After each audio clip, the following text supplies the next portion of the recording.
Ladies and gentlemen, good morning. We are calling the Lake Forest, Lake Bluff Rotary meeting to order. If you would all stand, please, we will start with the Pledge of Allegiance. And our member, Tom Marks, and veteran will lead us with the pledge. To the flag of the United States of America, and to the republic for which it stands, one nation, under God, indivisible, with liberty and justice for all. Thank you. Please be seated. I'm going to ask Governor Don Brewer of Rotary International to step forward and lead us in the four-way test, which is important to all Rotarians. So if you'd all stand again, we appreciate it. Work off that somewhere. The four-way test of the things we think, say, and do. First, is it the truth? Second, is it fair to all concerned? Third, will it build goodwill and better friendships? Fourth, will it be beneficial to all concerned? And a lot of us say fifth, is it fun? That's right. Yes. Thanks, Governor.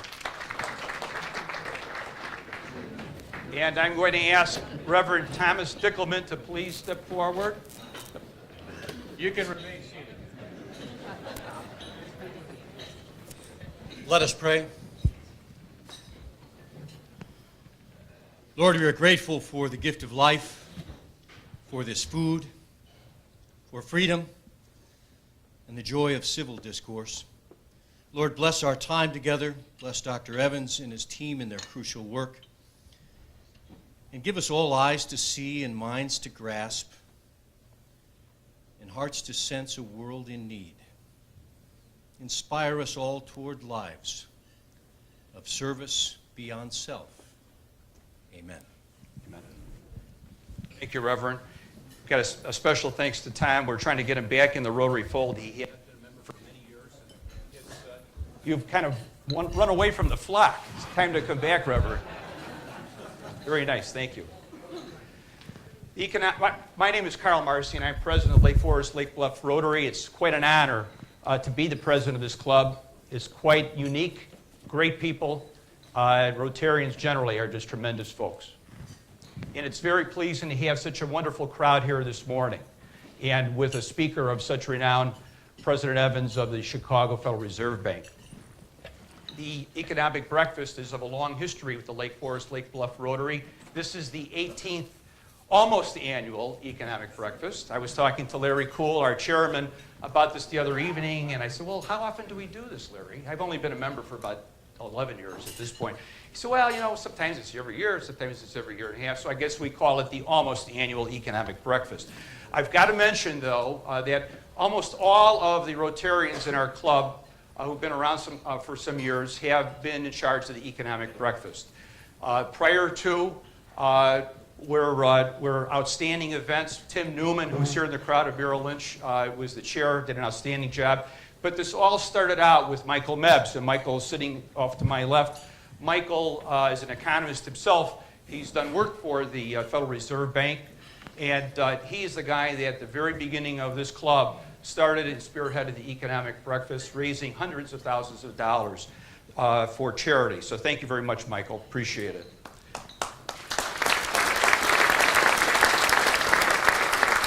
Let me now turn the program over to Larry Kuhl, who's the chairman of the event, and he's done an outstanding job. Mr. Kuhl. Thank you, Carl.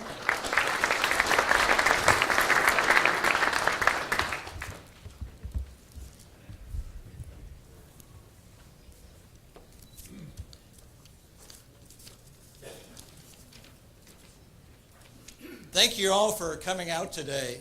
It is winter.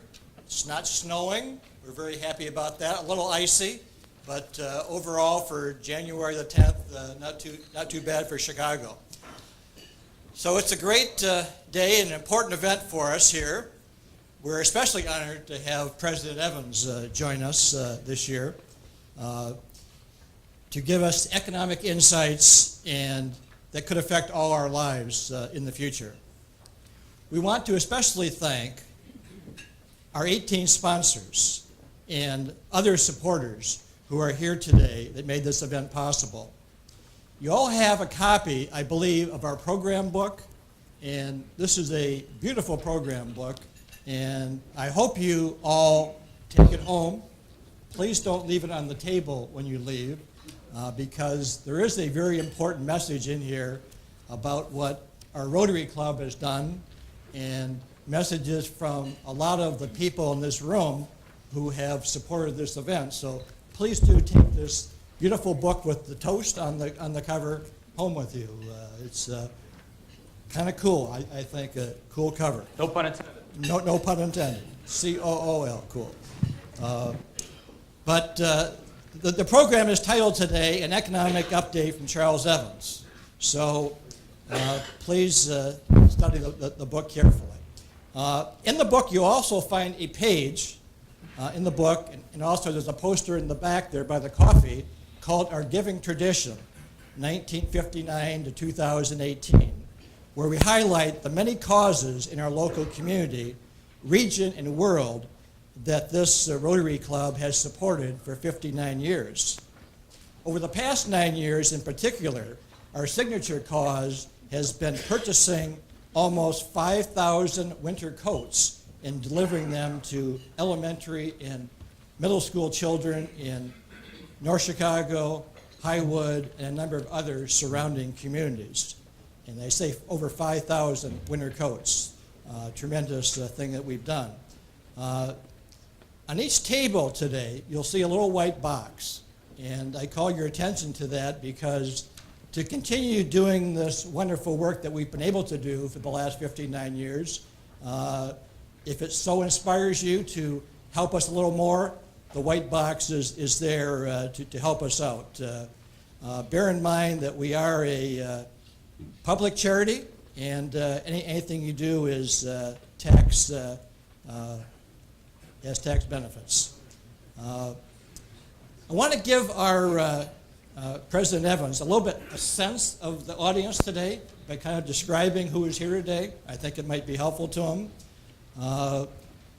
Among our major sponsors, we have the Wintrust Community Banks, both from Lake Forest and Libertyville.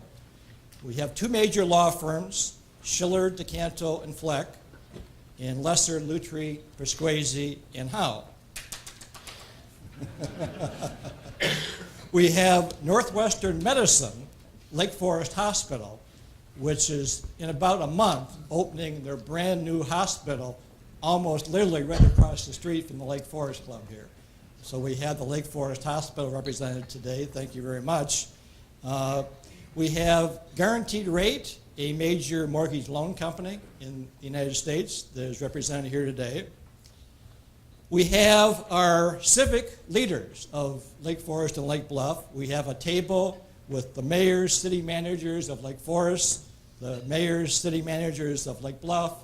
The Lake Bluff Park District is here today with a table.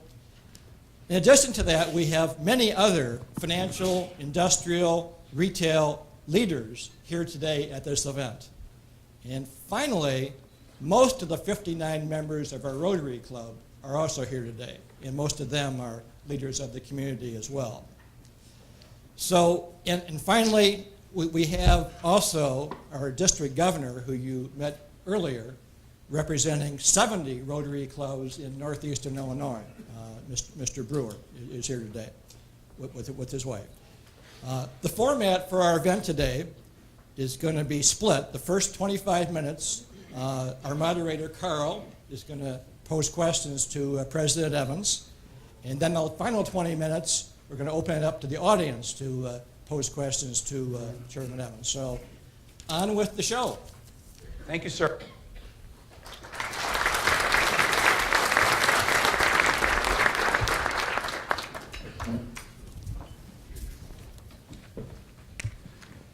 Thank you again, ladies and gentlemen. And I better acknowledge the chairman of my law firm, because I'll be in trouble unless I do. Donald Schiller is here of Schiller DeCanto. Don, thank you for joining us. Small commercial here. So, President, would you like me to just start asking questions? Can I make just an introductory? I want to thank everybody for coming and listening to me. I really appreciate being invited here.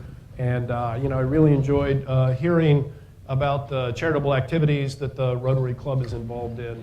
I think that's so important. I found myself invited to attend and speak at a Glen Ellen Interfaith breakfast prayer group meeting a few months ago, and I was asked to speak about volunteer activities that they undertook. But more broadly, volunteer activities are just so important for all of our communities.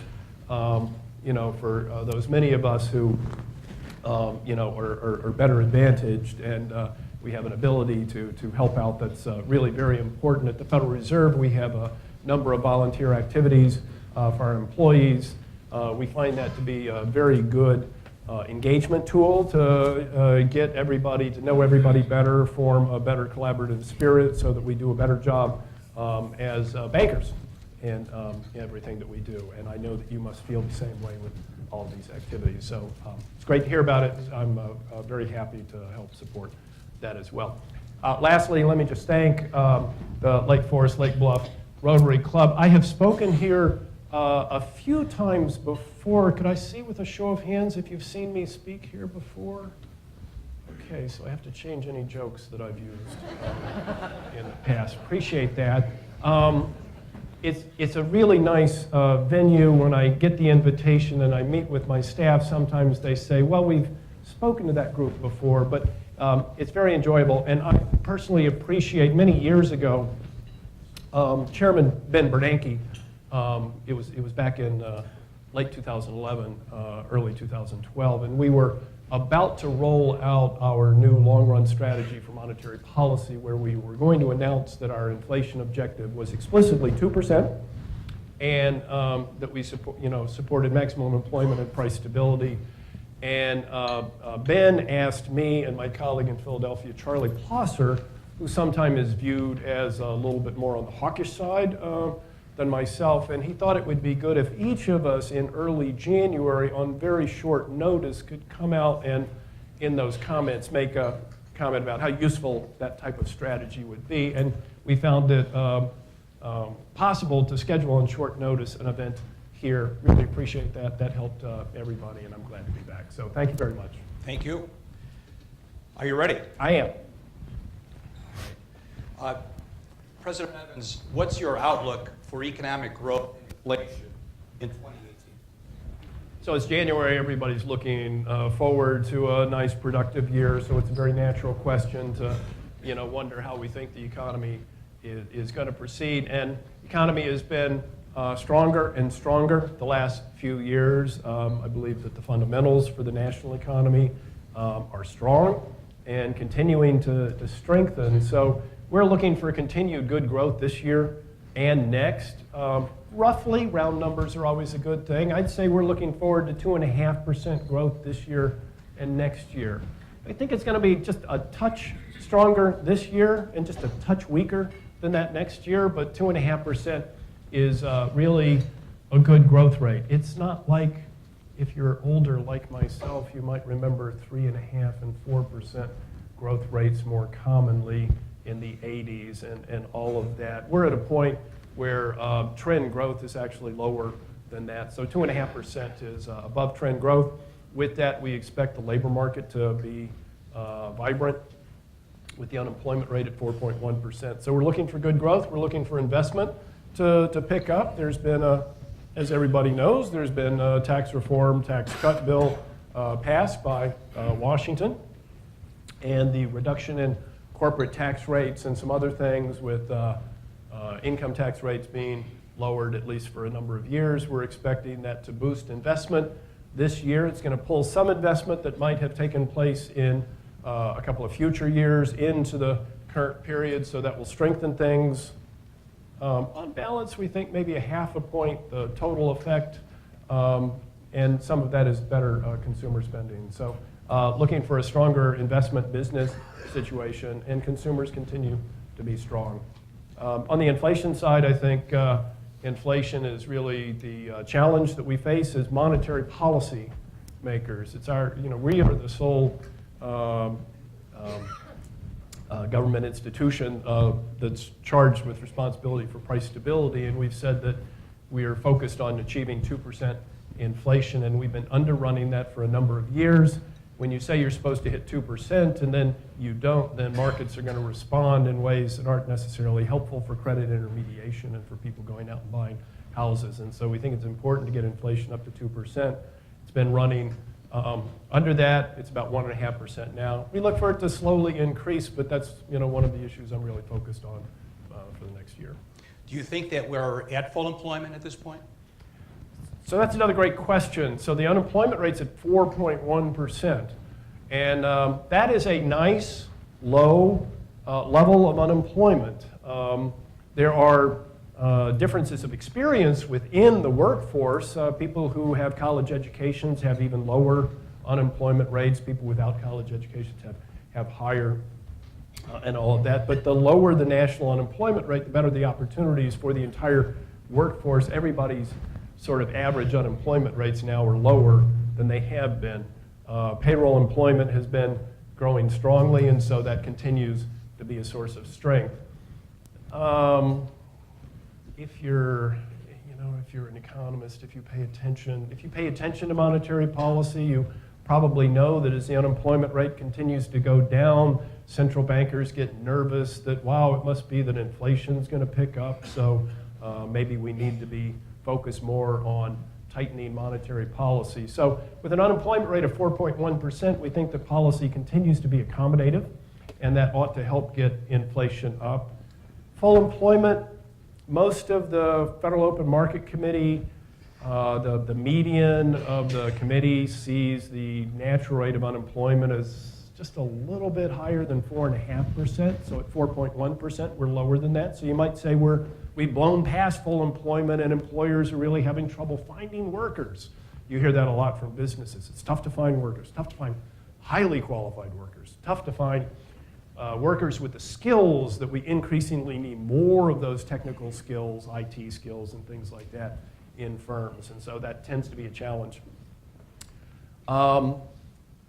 While that seems to be certainly evident from the unemployment rate, if you look at certain trends, demographic trends have been such that it actually turns out that we just now seem to be about closing any gaps. So the big increase in payroll employment, and it seems like, wow, we must be overshooting. We're just now getting up to what we think the trend level of employment is. And so that suggests that we're at full employment, but not overstepping that. If you look at employment to population ratios, which fell dramatically during the large recession and took a long time to get back up with the slower recovery, we've now gotten back to what we think the trend level is for the employment to population ratio. So again, there's increasing evidence that we're at full employment, but we haven't really overshot it yet. And another indication of overshooting full employment would be if wages were really growing strongly and out of hand.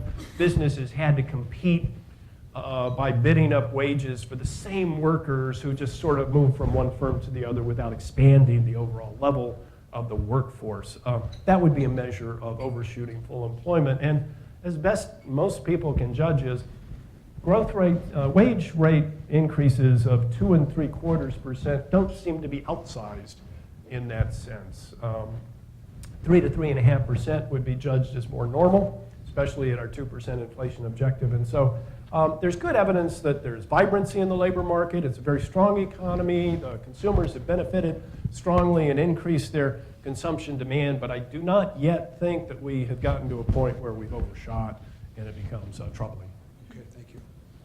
The Federal Open Market Committee, of which you're a member, their minutes indicate that many of your colleagues think the decline in inflation last year was largely transitory, while you have indicated greater concern that the decline reflects more persistent influences. Can you explain these different views, and how did your concerns then factor into your dissent against the rate hike in December? So, like I said earlier, I think the low inflation experience over recent years is really the big issue. I would say the big issue. It's certainly a big issue for monetary policy makers. And so we have undershot our 2% objective for a number of years, and there's been quite reasonable reasons why. You go into the year, January, we start January, we're a little under our objective, but we see a stronger economy, and inflation's going to pick up, and 2 years from now we're going to be at our objective. That's kind of what our forecast is. The only problem is we've had that forecast for a number of years. A few years back, we thought we'd be there in a couple of years, and it just didn't work out.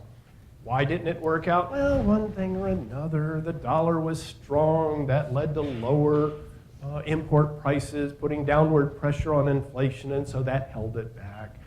Commodity prices fell. That put downward pressure. And so it's easy to sort of tell these temporary, transitory stories. Inflation this year, it's a little low, but it'll be back next year. So I'm in the camp where I would just sort of say there have been enough unusual circumstances that maybe we should just wait and gain more confidence and information that inflation is going to pick up and actually get there this time, rather than repeating another episode of thought we'd get there, we didn't. I'm sure next year we'll have the same forecast that we'll be there in a couple of years. Now, let me add to this. If you're, I have to get accustomed to the fact that now most of the time when I enter a room, I'm, one of the oldest people, in the room. I don't know, certainly in that upper tier, that phrase "young at heart" sort of resonates more with me every day. But, for somebody who sort of grew up in the 70s, high school, college, and inflation was very high, it sounds just wildly unusual. What do you mean inflation is too low? Lower inflation is always a good thing, isn't it? And for a long time, that was certainly true. When inflation was double digits, it was too high. It was a problem. Distorted business decisions, consumers didn't know how to plan, and it's really an obstacle to stronger growth. Over a long period of time, with good monetary policy making, good government policy in general, inflation came down, and we finally got to a point where, inflation was just about where it ought to be, 2%. Price stability. Businesses weren't thinking about hedging against inflation. It didn't enter into their business decisions, and so that's one definition of price stability. Nobody's worried about it. So how can you worry about it when it's too low? And I always think back to when I was buying a house. When I moved up here from South Carolina, and I'm looking at trying to buy a house, and houses are just twice the price of what I was, what I owned in Columbia. And it was kind of like, okay, how can I find a good house? And everybody kind of says, well, you can live in the North Shore, you can live on the southern suburbs, you can live in the western suburbs. And, we kind of looked around and we found the western suburbs, and we had a real estate agent, and she must have shown us 100 houses. And she was just worn out, and she kind of goes, Charlie, when are you going to buy a house? It's kind of, Cindy, these houses are all so expensive. Oh, you can afford a house 3 times your income. What are you talking about? That's really expensive. And she tells a story about how you're going to get a fixed mortgage rate, and it's going to be kind of tough at the beginning, but your income is going to grow. You're going to be successful. Inflation's going to continue, wages are going to go up, and that mortgage payment is going to stay the same, and so you are going to grow into that mortgage payment to the point where it's comfortable. I just paid off this house last month. Now, so this is true, but you have to become comfortable with the fact that you're making a very large financial commitment. Embedded in that commitment is this mortgage rate. And that mortgage rate somehow takes into account what is inflation going to be, what your wage increase is going to be. And, to the extent that if inflation was higher than that mortgage rate anticipated, I would have been in great shape, right? Because, the lender would have gotten the short end of that deal, and, the real onerousness of that would not have been so much. But if it's too low, then that's a real burden, and I don't grow into it as quickly or something. When we say inflation is supposed to be 2%, we're supposed to hit that so that interest rates are set according to that, and if we deviate from that for any substantial length of time, it becomes more onerous, and, it could be on either side of that, but when it's one-sided, it's really costly, and so that's why I think it's important for us to hit it. Okay, thank you. The Fed has a dual mandate: maximum employment and price stability. The Federal Open Market Committee has said that it will take a balanced approach to achieving these goals when there is some conflict between them. Right now, there appears to be such a conflict. Unemployment is low, and under the forecast you just gave, it's going to be headed even lower. That dictates higher interest rates. I think that's the Phillips version, what I understand. In contrast, inflation is below your objective, which dictates lower interest rates. How do you follow a balanced approach in such a circumstance? What other considerations do you take into account taking a balanced approach? So I think we are exactly at this point where monetary policy making is among the more challenging. When times are good, the unemployment rate's low, economy's doing well, interest rates are low, and we know that we expect interest rates at the end of all this are going to be higher. And so a question is, why don't we just get there right now? And the point is, are there still headwinds or obstacles in the way? And the real economy sort of says, no, unemployment's very low, the economy's doing well. Congress just passed a tax bill that's going to add more momentum to this. And so maybe we need to catch up, even if it's not getting ahead, maybe catch up to the inflationary pressures that are coming. On the other hand, I think there are these inflation concerns, and so that would sort of weigh in terms of maybe we should be careful. So that's what's a balanced approach. It's some middle ground. It's never well specified. That's why we have these meetings of 19 at full strength participants, and we talk about how to come out. And the committee so far has sort of said, we're going to take this, we're going to increase rates in a gradual fashion. I would describe the increases as gradual. I did think at the last meeting it would be good to sort of put off the increases until about the middle of this year, just to make sure that the inflationary concerns resolve themselves. But these are the discussions that we have, and I think there are risk management considerations too. But I think we'll pick up on that. Thank you. Questions. Can you describe the kinds of things that you will be concentrating on when making your monetary policy decisions over the course of 2018? I think it's the inflation concerns and the pace of the labor market. So, I think we're at full employment right now. I don't think we've overshot. I think the question is whether or not the momentum that we're expecting is going to continue to increase or just stay strong. Fundamentals are strong. I expect fundamentals to continue to be strong, certainly for the next 2 years. I don't see an end to it, but 2 years is about the horizon to be thinking about that. If you think about the risks, why would you deviate from our current gradual path? Why would you choose to steepen the path of increases or sort of slow them down? Well, one reason why you might steepen this and go a little faster is if you think this momentum is going to increase. So think about that. We've got a lot of good things going for us. Strong labor market, growth of 2.5%. Love to have 3 or 4%, but 2.5%. Sustainable growth looks like it's 1 3/4, so we're above that. We should be improving the labor market. That's embedded in my outlook. Can you imagine circumstances that are going to continue to propel that forward further? Congress has already passed the tax cut plan, so I'm not quite aware of anything on the agenda at the moment that's going to be an additional propellant to momentum. And sometimes from here on out, given that the deficit is going to be expanding, they allowed themselves $1 trillion increase in the deficit over 10 years, according to various Joint Committee on Taxation and CBO and others. It might be lower, only $1 trillion, but the deficit is going to increase by $1 trillion over 10 years. A number of Congress people are going to get concerned about that, undoubtedly. They'll have a debate on that. It's unlikely to have more expansion coming from that, I would guess. Policy isn't going to be doing it. International economy is doing extremely well. Is it going to do that much more?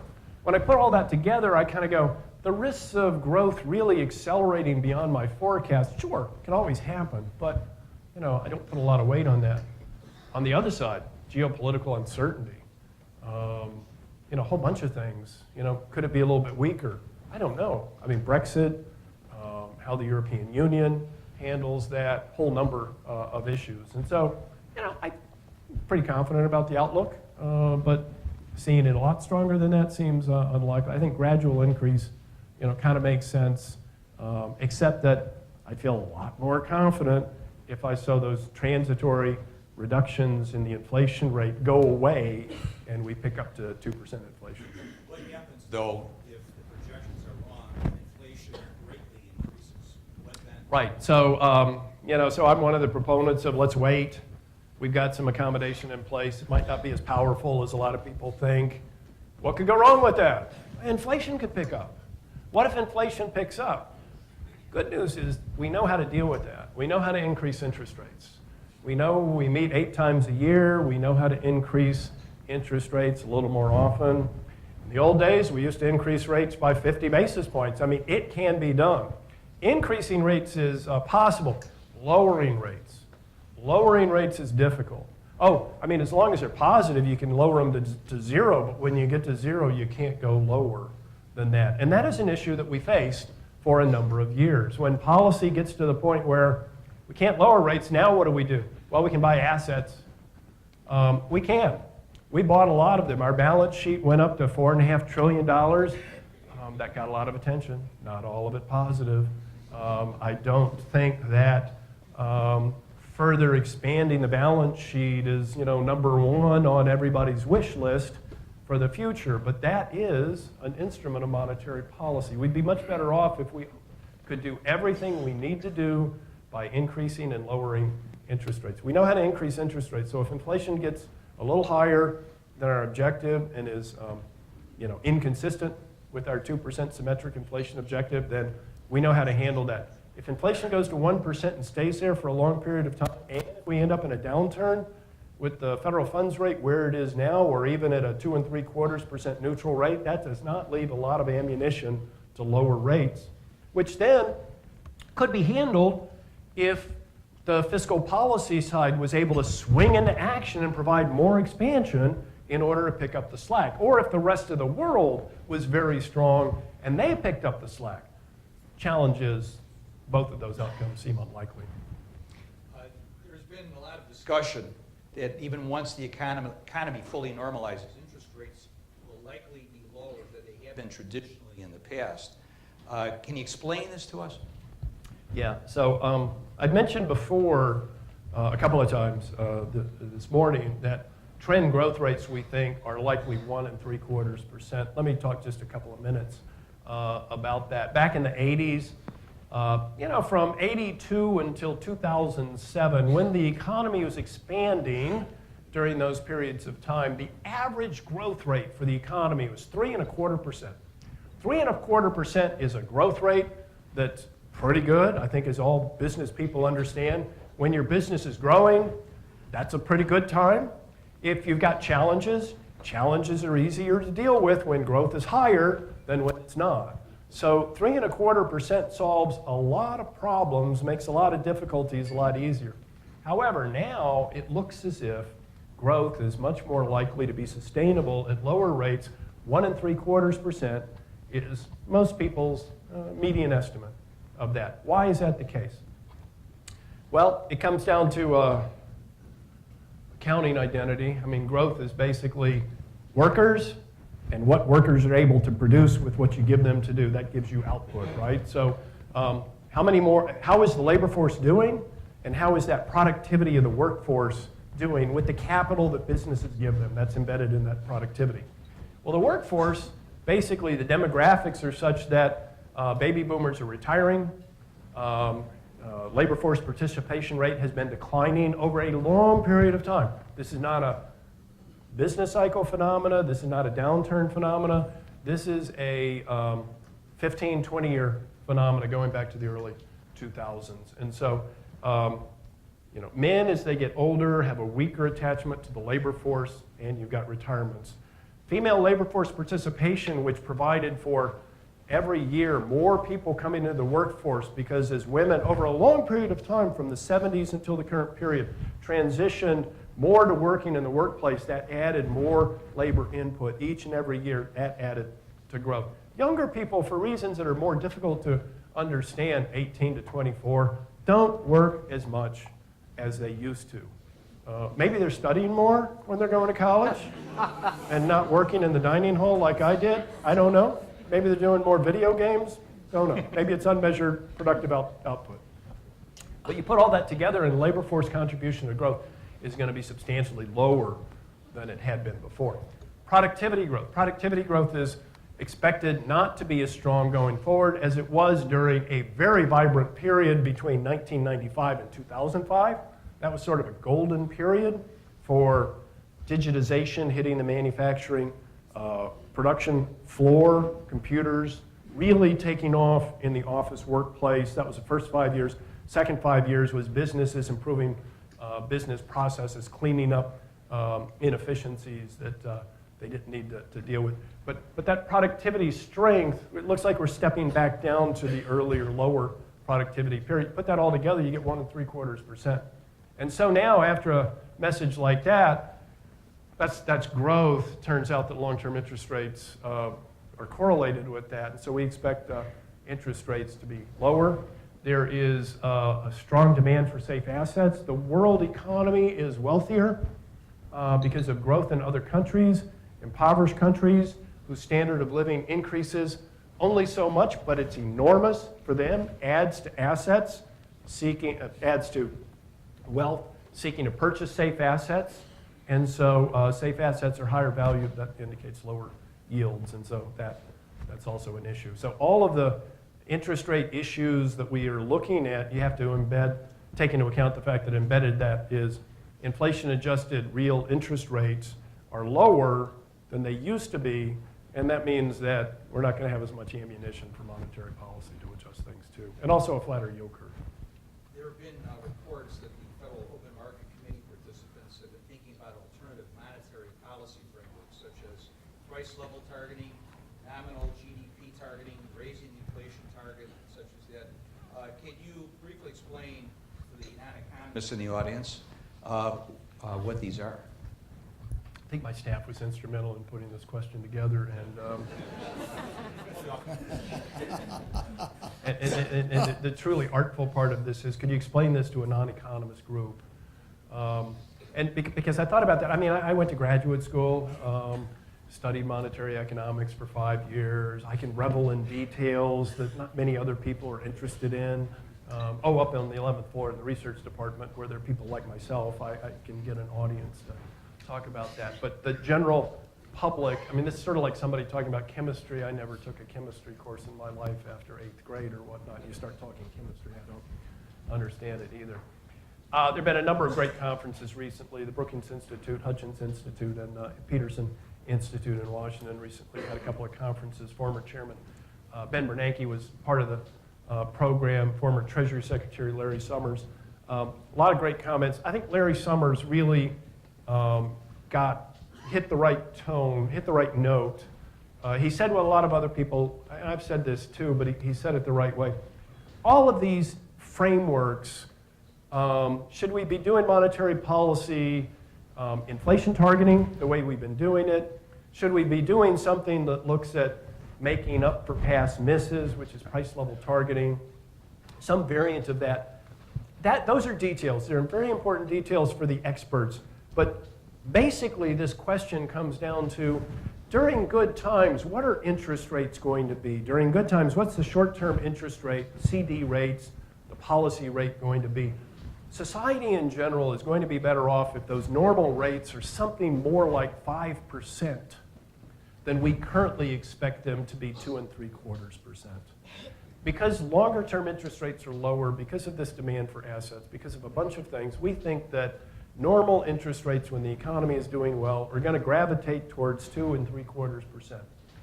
Why is this a problem? When we get into a downturn, the Fed only has so much ammunition to lower interest rates. As we enter into a downturn, and we want to encourage businesses to continue to employ as many people as they can during a difficult situation, we want to encourage banks to continue to intermediate credit as effectively and in great quantity as they can. We try to provide more liquidity, we lower interest rates, and that works right until you get to zero, as I mentioned before. So if you start out at 2 3/4, you can only lower it by 2 3/4. On average, the Fed has lowered interest rates by 500 basis points, 5 percentage points and more, in order to achieve an effective recovery. So that's how much ammunition we'd like to have. And currently we don't have as much. So these details are all about either trying to provide more ammunition or to make the tools that we have more effective so that that actually is enough of a buffer. And we'll be looking at the issues like this for some time. This is the appropriate time to talk about it. We've gotten past the Great Recession. We've gotten past the slower recovery. We are now full on at vibrant labor markets, a good economy. And the entire global economy is doing better. This is the right time to have a discussion about, do we have the right monetary policy tools? Do we feel confident? Do we need to sharpen a little bit how we're going to implement our existing tools? Do we want to add something to our toolkit? And how do we explain it to the public? Because these will have different implications. 5% interest rates during normal times. My wife would love that. She's always been looking for a good CD rate. I have to quietly remind her I've been a leading proponent for lower interest rates, and she understands that, doesn't like it, but that's the way it is. So we're about ready to turn this over to the audience with questions. I'm going to ask one more question. That'll allow Jerry Kelly, Mark Munder, and Doris Lem of our club to start circulating with microphones. And when I ask this last question and it's been answered, we will turn to the audience. Just raise your hand and someone will come over to you with the microphone and you can run that. As Larry Cool mentioned, we're going to run that around until about 8:45. So my final question will be, the Fed has had a very important role in supervising and regulating the banking system. Do you see any major changes coming on this regulatory front? Right. So that is an important topic, and during the big downturn that we had, during what many people have referred to as the Great Financial Crisis, there were a lot of bank failures. The state of the banking system, which we had thought in the mid-2000s was pretty strong, was challenged by the credit crisis and all of that. And so through Dodd-Frank, through our supervision efforts, a number of regulatory changes were implemented. And one of them was regulators were demanding more and better capital. And that gets at business strategies for banks and all of that. So I think we've been well served by that. I think more capital, better capital is very important. The question is how much and for who. Who are the institutions that might be at greater risk, that demand more attention? I think everybody understands that the globally systematically important financial institutions are really very important, but the smaller community banks really don't pose nearly the same risk on the entire economy. And so I think that was well understood by all of the regulators. Dodd-Frank had some carve-outs for community banks, but more and more focus has been, attention has been focused within the Federal Reserve and regulators already to tailoring some of these conditions so that community banks aren't subjected to the same stronger, unnecessary regulatory requirements like that. And Congress has contemplated a number of legislative changes. And there's more of a bipartisan, which is an unusual word these days, but there's more of a bipartisan approach to making adjustments for community banks and some of the regional banks to right-size the regulatory burden with the risk that they may pose, which is lower than that. So we'll see how this evolves over the next few years. But the regulators had already been swinging with the pendulum a little bit on tailoring, and I expect that to continue. Thank you both. Why don't we questions in the audience, so please raise your hand. All right, over here. Yes. Go ahead, sir. President Evans, I saw a figure this week talking about global debt overhang of something like $233 trillion, which I believe has never really been resolved from the financial crisis of '08. Could you talk a moment about that overhang of debt and how the servicing of that debt can cut into economic growth? Difficult question. I'm not quite sure. Didn't see precisely that article. 233 trillion is a hugely large number, which makes me think that it involves a lot of gross flow transactions, which, depending on how they net out, I'm not quite sure what that is. I would say that the global economy is a lot stronger than it used to be. Certainly, the Europeans went through their sovereign debt challenges with Greek debt being way beyond any means that economy could pay, and how that had the potential to have a domino effect to other countries like Spain and Portugal, which had less of a problem, but if things got worse, it could grow.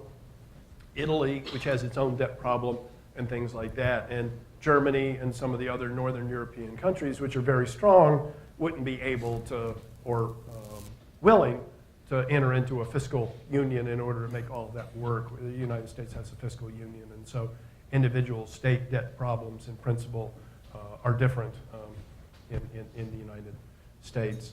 I think that the regulatory environment has been better at making the largest, most systemically important firms right-size their risk-taking with the burdens and things like that. The nature of your question didn't really pick out whether or not that was fiscal or private financial, and so that's why I'm kind of going all over on that. But on the fiscal side, government debt, those are really important issues, because when the global economy swings towards more conservatism and, oh, debt's a real problem, we need to take care of that, that means you're going to go into a period of austerity where there's going to be less spending. And then this is, if monetary policy can't sort of serve as a means to offset those restrictive forces, you're going to end up causing recessions and worse than that. And so I think everybody's got to stop and think about getting their own economies right-sized. There's probably a little more capacity than is suggested by that question. But these are important issues going forward. Next question. Bitcoin and cryptocurrencies, is that an irrational exuberance? Everybody got that in their portfolio, Bitcoin?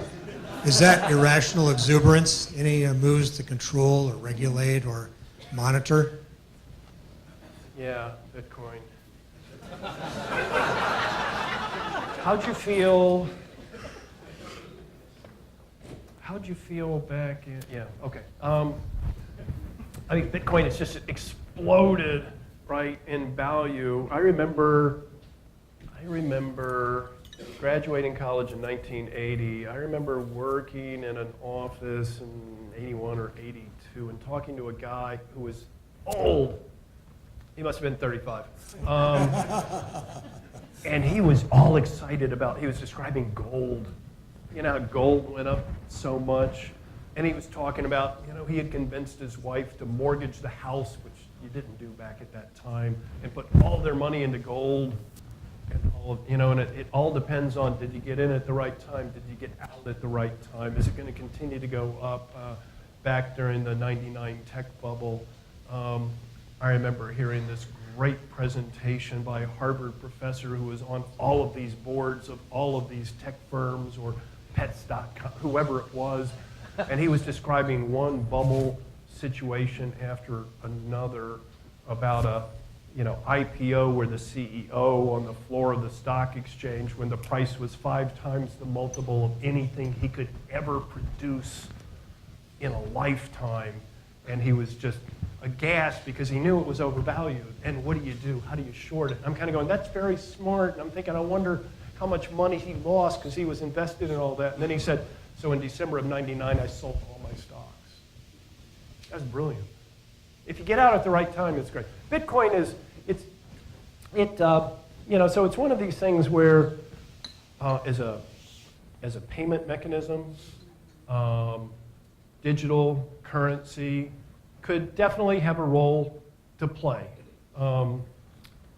Who's it have a role to play for, though? It's anonymous. If you're involved in nefarious activities, if you are somebody in China, you've accumulated wealth, and you're worried that the government, which is communist, could come in and abscond with all of your wealth, all of it, you might want to transfer it. They don't let you do that. You go through Bitcoin. You somehow try to move it over to another country. What if the valuation changes so much it's only worth 70% of when you bought it? Well, that's better than zero. So you end up, being involved with a lot of people who might be on the shadowy side of activities. So I think those are some of the concerns. The technology of blockchain technology could be very useful, and lots of people are trying to apply that. That is, distributed ledger technology where you can keep track of changing property rights across dispersed parties in a very efficient way, that could have real value. But the cryptocurrencies and the Bitcoin, I think we're just going to have to see how that plays out. Certainly the valuations have gone up quite a lot, and a lot of people are excited about that. I think that you really have to understand the risks underpinning that. Questions? Go ahead, hold it 1 second. We're getting a microphone. Feel like with lower inflation and your viewpoint of lower long-term growth, that the new norm for Fed funds rate would be about 2.75 instead of 3.5, sort of as a historical norm? And also, do you feel like 3 Fed fund raises are at this point of the year prudent for 18? Well, so one of the communications improvements that the Fed has followed through on in the last many years is that quarterly we put out the summary of economic projections where all of the participants on the committee put together what could be described as our football pool of GDP next year will be this and unemployment will be this, but it's carefully thought out. The one thing that we're asked is, what do you think the funds rate will end up at each year? That's actually very important because I've got an outlook for the economy. If I tell you my outlook is 2.5%, that's premised on monetary policy setting. If I don't tell you what my monetary policy setting is, you don't really have enough information, and so that's why we need to provide that. We also say, what do you think that the funds rate's going to be once it settles down 5 or 6 years from now? And that endpoint, I think, should be interpreted as sort of what you think the neutral, natural, nominal interest rate will be for policy. And if you look at the median of the participants, it's about 2 3/4. And so we report that, and it used to be substantially higher. Just a few years ago, it was more like 4%. And so this is reflecting the fact that we now understand that short-term real interest rates are likely to be lower than that. So yeah, I think that that's what we currently think the future looks like going forward. Now that can change, like the weather. Things can change. I don't think it'll change that quickly because many of these things are based on demographic factors. Those are slow to change. Birth rates, aging of the population, existing safe assets, the stock of that, and the strong demand for that. So I think that's got a lot to do with it. In terms of how quickly we get to that more neutral rate, it's going to depend on how we're making progress on our objectives. And so I believe that the median participant does envision 3 rate increases. That's what their forecasts are premised on. Thank you. There's a question on this side of the room. Microphone's your way. Infrastructure spending. About the last 4 administrations have not spent much on, or underspent on infrastructure. I'm not making this political. What is the Fed's position on infrastructure spending in this country? And what's the outlook? Can you expand on that a little bit? That's a fair question. I mean, the Fed doesn't have or need to have a particular viewpoint on a number of issues exactly like that, like infrastructure spending, how much should it be? Defense spending, how much should it be? The value of the dollar, what's good, what's not good? Just a whole host of things. We need to pay attention to it, and we need to understand how changes in those projections or plans would impact the momentum for the economy, speed it up or slow it down. And so that's why we do pay attention to that. And I would say, I think you're right. Infrastructure spending has been low. That's less a Fed view. That's more a Evans family view, driving around the country in various places and recognizing potholes and bridges that don't look like they're quite as structural as they used to be. And it is a wonder because it is not a very challenging prediction to say that this country will spend an awful lot of money on infrastructure over the next 20 and 30 years. We are going to do that. We must do that. When things are falling apart, you have to do that. But why policymakers in Washington haven't been able to sort of do on a regular basis what any good business would do that plans to be in business for the next 10, 15 or more years, maintain your building, maintain your factories, make sure everybody can get to work on time, get home safely and all of that. You know, I don't know, but I do expect that over a longer period of time, I can't predict what year it'll be, we will have more spending. There was another question on this.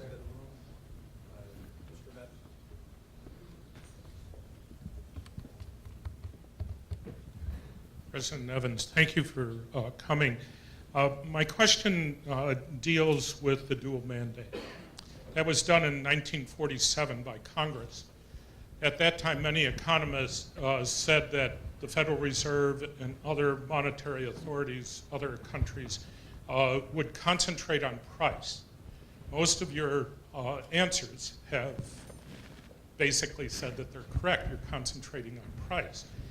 If we take a look at supply, what we see under the Bernanke and Yellen administrations is 4.1% increase in near money or monetary stock, checking accounts, insured savings, uninsured savings such as money market mutual funds. The average, your own numbers, are 7.7% since World War II. What if Cohen and Treasury Secretary get their way with the White House, eliminate the dual mandate? So let's forget answering under price. What would the Fed's new monetary policies be if the dual mandate were eliminated? Yeah, that's an insightful question. You're extremely expert in going to the full employment, whatever the Full Employment Act was, like 1947, because the dual mandate of the Fed came about from the 1978 Humphrey-Hawkins Act, where for the Fed it was mentioned, but for government writ large, it's that Employment Act that sort of pointed to all of this. So that's absolutely correct. Not exactly sure how the monetary growth that you pointed to fits into our decision making today, because there's an irony to the fact that I'm a monetary economist by training. I do monetary policy as an occupation, and I do not look at money. I do not look at monetary aggregates like M1 or near money exactly. That used to be bread and butter. Milton Friedman, University of Chicago Nobel laureate, had proposals for targeting money growth so that money grows like this, inflation will be like this. I mean, that's what monetary theory would say. What ends up being the challenge in all of that is what velocity in money demand is and how that alters things like that. I've got a colleague at Northwestern, Larry Cristiano. We were doing some research years ago. We were looking at the Volcker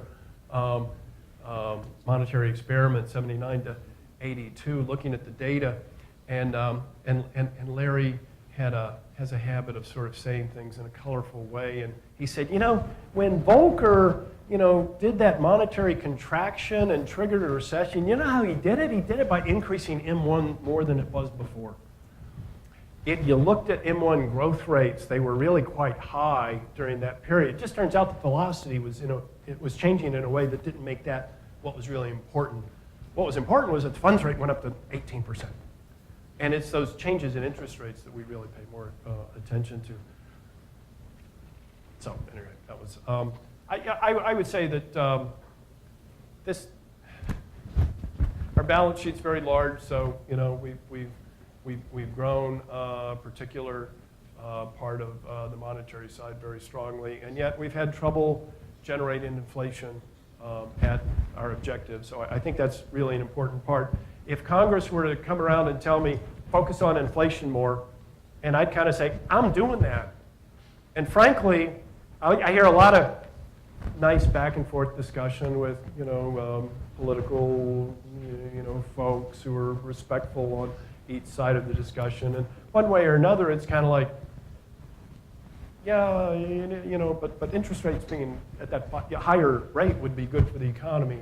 And I agree, I'd like to have an economy that is indicative of that 5% type of interest rate that Larry Summers was talking about. So we have to think about all of those things. And I think we can do monetary policy either way. I personally think the dual mandate is helpful because the real economy sometimes changes more quickly than inflation, and it makes it easier to communicate what we're doing. I don't think that our policies would necessarily be dramatically different if we had a different. Thank you. Final question, our President-elect, Happy Dad. Mark, could you give it to the microphone? Well, I'm going to ask a non-economist question. And you had mentioned earlier on that you're into details and stuff like that, and I am thinking that when we use the full employment rate, the 4.5%, what was the full employment rate based on in terms of the number of people getting in? We hear a lot about the baby boomers, they're falling out, but the absolute number of people are a lot. So doesn't that, using the old, I don't know what data feeds into full employment, but shouldn't that be tweaked? And it's sort of, I recall back in the early 70s when I was in computers and doing machine programming with Fortran, we used to have a term called GIGO. I won't elaborate it. Garbage in, garbage out, I'm familiar with that. Would you clarify that about unemployment? Thank you. You say you're not an economist. You do a very good imitation of that. So full employment, yes. What goes into that 4.5% number? Where does that come from? Full employment is one of those concepts that you kind of go, yes, I certainly agree that we should be fully employed. Resources should not be wasted in any way. That's what economists are all about, how to allocate scarce resources among competing uses. So let's make sure we do all of that. But what number would you come up with? Okay, I don't know. Let me start at the unemployment rate. Why isn't it 0? Why isn't 0 exactly the right number? All resources employed. That's because not everybody wants to be working. Not everybody is part of the workforce. And so it's not going to be 330 million people employed. That could be the level of full employment because you've got children, obviously, not working. And you've got people who are retired. And you've got people who just have other activities that are going to be out of the workforce. So we start off having to think about a somewhat artificial but well-described concept of a workforce and trying to count who's in, trying to count if they're working 40 hours full-time or part-time and things like that. So it just gets technical pretty quickly, and so you have to make judgment calls, and it ends up being relatively unsatisfactory when you're subjected to any very mild, modest interrogation, frankly. I remember earlier in my career going to our branch and giving a presentation, and I view myself as somebody who's pretty good at all of this stuff, and somebody goes, well, what do you think the full natural rate of unemployment, and I had to go through this, entire litany of, frictional unemployment and structural unemployment, and at the end I could just tell it was completely unconvincing. So, this is a lot of economists, I think, and, I spend a fair amount of my time, trying to think about, here's how we go about doing our job. If I'd ever taken a chemistry course, I'd kind of understand how to do this stuff and, all of that. But, then we've got to explain it to people, and we've got to explain it to people who are well-versed in it, and people who, like my wife, has, a background as a home economist, works in our local church, pretty good at budgeting and the household and all that, but you start talking about interest rates and finding the best CD rate. Why is it the case that we're down at 10 basis points and why I can't get something more like the 3% I'm entitled to? That type of thing. So, these are challenging issues, and I think it's our job to go out and communicate as best we can on this. So, another reason why I always enjoy coming to events like this, this is a particularly expert group. Even though we've thrown around this non-economist term, the questions have been so good that they've caused me to sort of wander back and forth, and so hope it's been useful. Enjoy being here. I'm going to ask our chair, Larry Poole, to please step up, and while Larry is coming to the podium, I'd like to acknowledge the passing of a good friend of ours, president of the Rotary Club in Antioch, retired circuit court judge, and the presiding judge of the 19th Judicial Circuit, John Phillips. He was a wonderful guy, and his wake is this Friday, I believe, so you can find his obituary. Larry, if you'd like to take a stand. Don't take the stage, take the podium.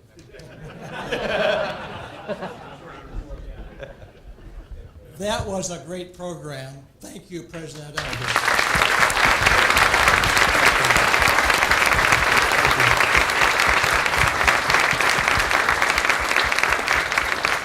This is President Evans' third visit to our venue here.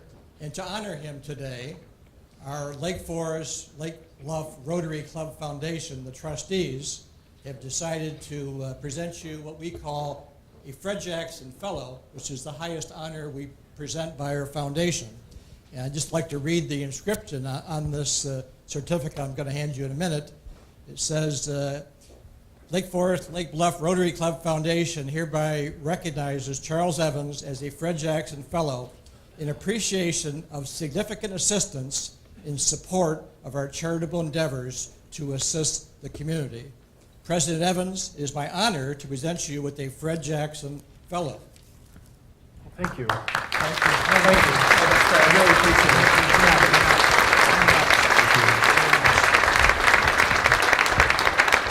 Before we leave today, I would like to again thank all of our sponsors and other supporters of this event. I think it's been a great event. Remember, take home your program books. Don't leave them on the tables because they'll get thrown away. There's a lot of very important information in there about all the people in this room and about what the Rotary has done for the community for the last 59 years. So please take them home, and remember the little white boxes too on your tables before you leave to help us continue our great work. Finally, I'd like to thank the Lake Forest Club for the great breakfast and venue today. This is our venue actually every week, every Wednesday at 7:15 we meet here, with a few less people usually. But it's been a great venue for us for quite a few years. And I'd particularly like to thank General Manager Kevin Coppins and Andrew Tillett, the man who's helped put this breakfast together today. Good job, Andrew. Thank you, Andrew, very, very much. Did a spectacular job as usual. And remember, meet here every week, so come back and see us again, same time, 7:15. And I think the ice is melting, so drive home safely and enjoy the day. And Larry, thank you for the outstanding job. You've been at this for 9 months, so I call this meeting adjourned.